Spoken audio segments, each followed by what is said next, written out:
Hey, good evening. We're sitting here in Missouri.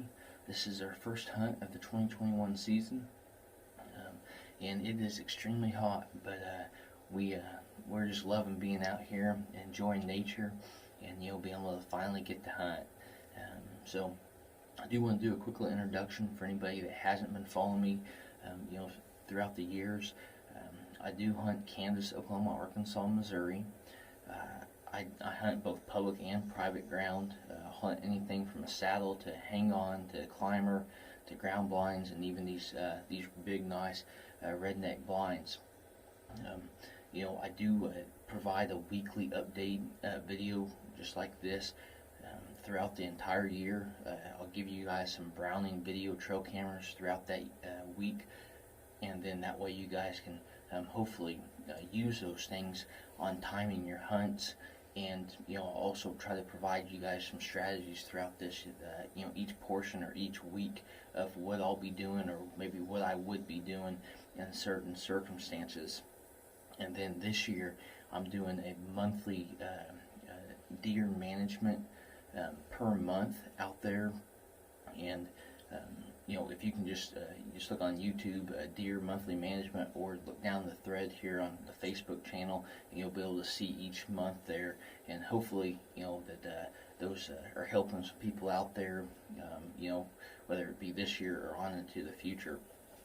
So, right now, this is kind of an observation hunt, and just we're able to really blast a lot of fields right here.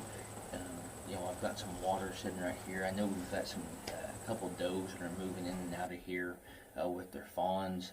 Right now we're just trying to pick up some of our big mature deer so we can start making some moves on them. Later in the season, if we get a nice cold front here, in September, may jump up in the stand in the morning times.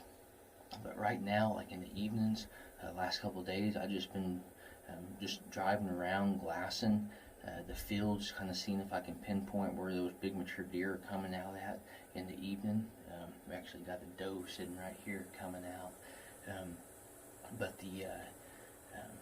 So in the evening times, if you don't have a big mature deer and you don't necessarily want to get in there and hunt, spend the evening, take the kiddos or take a neighbor, take a friend, and go drive around and see, whether it's on public ground or some private ground you guys have available to hunt.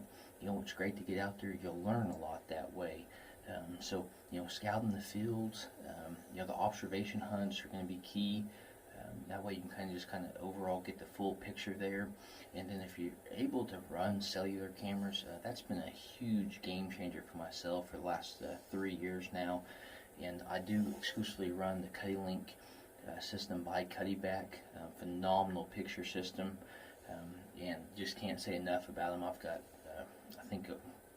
I think there's over 100 of those cameras throughout Kansas, Oklahoma, and Missouri now, and just multiple systems. Just phenomenal way to being non-intrusive and be able to manage your deer herd, see what deer are moving in and out of there, and then get your game plan going. If I was going to get into hunting, like a tree stand hunt or going into the climbers, in the evening times, I would be looking, if you can get in there in around the bean field, it would be an awesome time right now. Any kind of food source that you've got, again, if you can get a little bit off that food plot where you're not right on it, that would work out very well. And then also ponds. If you can get in where a pond is at and play the wind, it will really benefit you guys. And one strategy that I've used in the past when it comes to like early season and then really all the way through season, it's surprising the amount of activity around those ponds you'll find. But if you'll get in there and you'll put 2 tree stands and play like a north and a south wind, that will really be beneficial. That way you can hunt that water source throughout the entire year, and hopefully be successful on harvesting some deer. So one other thing I do want to touch on, especially early season, we use these things all the way through season, but it's the Ozonics unit. This is the HR 300 I've had it for several years now. We've got a real nice um, attachment here on the redneck blind where it just fits right on that thing, and I can move it. I can open this window just slightly and put it right in there, and then that way that scent blows directly out there and away. Takes our scent and covers it up with that unit. It just works out just really great.